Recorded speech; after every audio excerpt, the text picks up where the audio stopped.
दोस्तों माजिद मकसूद है। दोस्तों आज बात होगी ये लाहौर इचरा में एक जो वाकया हुआ है जिसमें एक खातून थी जो उसने कुछ कपड़े पहने हुए थे और उस पे कुछ लिखा हुआ था, अरबिक अल्फाज थे कुछ। तो उस पे कुछ लोगों ने कुछ मौलवियों ने, कहते हैं कि वो लब्बैक पार्टी के लोग थे, उन्होंने एतराज किया कि ये कुरानी आयत लिखी हुई है और इनसे ब्लास्फेमी। अब इसका इतना शदीद रिएक्शन आया। पहले तो मैं उस खातून जो एएसपी है शायद उसको अप्रिशिएट करना चाहूँगा कि she has done a wonderful job and protected women. जो बिल्कुल ऐसे लग रहा था कि शायद उसको वो लिंचिंग होगी और मार देंगे, उसको उस खातून पुलिस वाले ने बचाया। तो हेड्स ऑफ, उसने बहुत अच्छा काम किया। लेकिन जो रिएक्शन आ रहा है दुनिया भर से, और दुनिया भर से भी पाकिस्तानी लोग रिएक्शंस दे रहे हैं। मैं रात कुछ स्पेसेस पे था, वो जो लोग बातें कर रहे थे अपने ही, उनके लिए अपने ही लोग। तो बड़ी मतलब है कि बंदा वो बात कर नहीं सकता, क्योंकि एक तो आप देखें ये वाकया पंजाब में हुआ है, और पंजाब की जो इंटेलिजेंसिया है, जो इंटेलेक्चुअल्स है, वो खामोश हैं, वो बात नहीं करते। वो छोटे से एक ट्वीट कर देते हैं किसी प्रेस क्लब में। कोई इन मौलवियों के खिलाफ मैंने कोई अभी तक ट्विटर पे कोई इस तरह का ट्रेंड नहीं देखा, ट्विटर पे इस तरह की कोई कंपेन नहीं देखी, या कोई ऐसा फिजिकल कोई प्रैक्टिस नहीं देखा।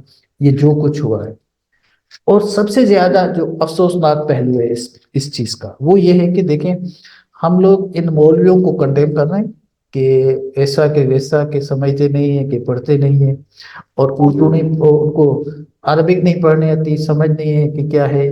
क्योंकि ये तो मतलब है कि it's not a big deal. अगर मैं रहा हूँ जो मिडिल ईस्ट में और एमरेट स्टेट्स में, और वहाँ पे ये कुरानी अल्फाज भी लिखे होते हैं समटाइम, तो इससे लोग जो है उसको कोई ऐसी बुरी बात नहीं समझते। खवातीन इस तरह की ड्रेसेस कलमे वाली भी पहनती है, आजकल चल रहा है, ये मैंने देखा हुआ है यूएई में, इट्स सो कॉमन।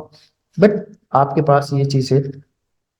लेकिन हम ज्यादा इन लोगों को, मौलवियों को, लबेक वालों को, या कोई भी है, कोई भी पार्टी है, रिलीजियस पार्टी, आप देखिए, आप ज्यादातर लोग उन्हीं को कंडेम कर रहे हैं कि ये लोग ये क्या कर रहे हैं। हालांकि ये जो मुझे समझ में आता है कि ये लोग क्या क्या चीजें हैं। अगर स्टेट चाहे तो क्या ये लोग खड़े हो सकते हैं? क्या अगर स्टेट मशीनरी वो रिएक्शन करना शुरू कर दे, तो ये मौलवी क्या बेचते हैं? कुछ भी नहीं, कुछ भी नहीं है। अभी कोई ह्यूमन राइट्स का कोई प्रोटेस्ट होता है तो एकदम बड़ी बड़ी गाड़ियां आ जाती हैं, वीगोज आ जाती हैं और उनको डिस्पर्स कर देती हैं।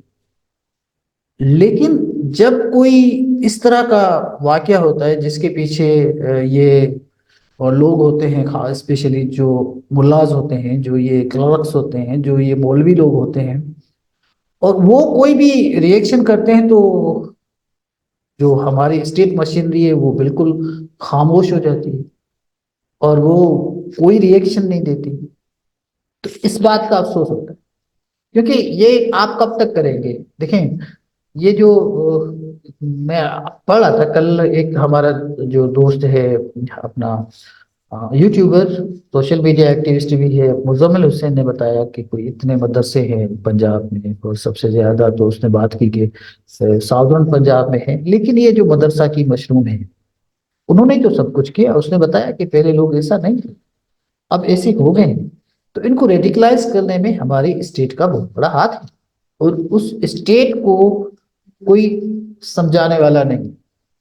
और मैं आज भी नुसरत जावेद साहब का आर्टिकल था, शायद उसमें उसने लिखा था कि मैं कोई बाप लेने के लिए कोई पुराना ट्रेडिशनल तरीका अख्तियार कर रहा था, तो मेरी कुछ मैं झुलस गया, मेरे पाँव झुलस गए।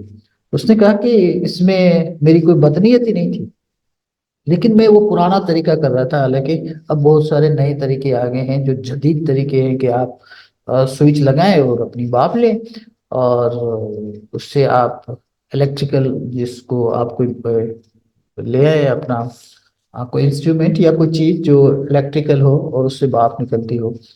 تو یہ بہت آسان طریقہ تھا باپ لینے کا، لیکن اس نے وہ ٹریڈیشنلی لیا تو وہ بیچارہ زخمی ہو گیا۔ تو یہ حکومت بھی کچھ ایسے ہی کر رہی ہے کہ یہ پرانے طریقے تن کے رکھو، ڈنڈا دو باقی لوگوں کو، اور کچھ لوگوں کو انہوں نے بڑا سافٹ کارنر لیا ہوا ہے کہ ان کو کچھ نہیں کہنا، یہ مولوی ہے، یہ ہمارے سم ٹائم ہم ان کو کچھ اپنے کہتے رہے کہ یہ ہمارے جو اسٹریٹجک ایسڈ ہیں کچھ طالبان جیسے لوگوں کو جو ایکسٹریمسٹ تھے۔ تو اس طرح کی جو یہ پالیسی ہے اسٹیٹ کی، اس پہ نظر ثانی کی ضرورت ہے۔ اور یہ دیکھیں سنت بہت ہی مسٹک صوفی ایک کلچر ہے یہاں پہ، اور ٹو سم ایکسٹینٹ بلوچستان بھی، وہاں کے بھی لوگ اتنے ایکسٹریمسٹ نہیں ہیں کہ وہ تو چھوٹی چھوٹی باتوں پہ لنچنگ کر دیں یا مار دیں۔ لیکن سندھ میں تو بڑی ایک انویسٹمنٹ ہوئی ہے، بڑی مدرسے کھولے گئے، لیکن اس کے باوجود بھی یا سندھ میں کچھ اس طرح کے کوئی کام ہوتا ہے کوئی، کیونکہ یہ پاگل لوگ ہر جگہ موجود ہوتے ہیں، تو یہاں پہ بہت بڑا ایک پروٹیسٹ آپ کو نظر آتا ہے، جو اسپیشلی آپ کی جو پریس کلبس ہیں وہاں پہ اور شہروں میں لوگ پروٹیسٹ کرتے ہیں۔ پنجاب میں تو ایسا کوئی کلچر نہیں ہے، پنجاب میں تو اس میں ریڈیکلائزیشن بڑھتی ہے، اور سندھ میں تو اس کو کاؤنٹر کرنے کے لیے لوگ ادیب لکھتے ہیں، جو وہ سندھی لٹریچر ہے اس میں لوگ لکھتے ہیں کہ بھئی یہ کیا ہو رہا ہے، اخبارات بھرے پڑے کہ وہ لکھتے ہیں۔ لیکن پنجاب میں تو یہ بڑا فرٹائل ہے، اگر آپ اس کو آگ لگائیں گے تو یہ ایسی آگ لگے گی کہ اس کو کوئی پھر ختم نہیں کر سکتا، اور اپنے پولیٹیکل مفاد کے لیے پولیٹیکل موٹیویٹڈ جو موومنٹس ہوتی ہیں اس کو چلانے کے لیے آپ بے شک اس کو کریں، لیکن میں یہ اس لیے ریکارڈ کر رہا ہوں کہ یہ تاریخ کا حصہ ہے، اور یہ ہم ہسٹری کو ریکارڈ کر رہے ہیں کہ ہمارے ملک کے ساتھ ہمارے اپنے لوگ کیا کر رہے ہیں، اور دنیا ہم پہ ہنس ہنس کے پاگل ہو رہی کہ we are creating a laughing stock, اور لوگ کہہ رہے ہیں کہ یہ کیا ہو رہا ہے اس ملک میں، اور دنیا یہاں اس ملک میں آنا کبھی پسند نہیں کریں گی۔ اور میں آج ٹویٹر پہ پڑھ رہا تھا، بہت سارے بچے اور بچیاں کہہ رہے ہیں کہ specially womens they are so afraid, وہ کہتی ہے کہ ہم اس ملک سے بھاگ جانا چاہتی ہیں، ہم اس ملک میں رہنا نہیں چاہتے، کہ آپ کے پاس کوئی آزادی نہیں ہے، آپ کے پاس کوئی سانس لینے کا کوئی جگہ نہیں ہے کہ جہاں پہ آپ کا وینٹ کر سکیں، آپ کوئی بات کر سکیں، اپنی فیملی کے ساتھ چل سکیں۔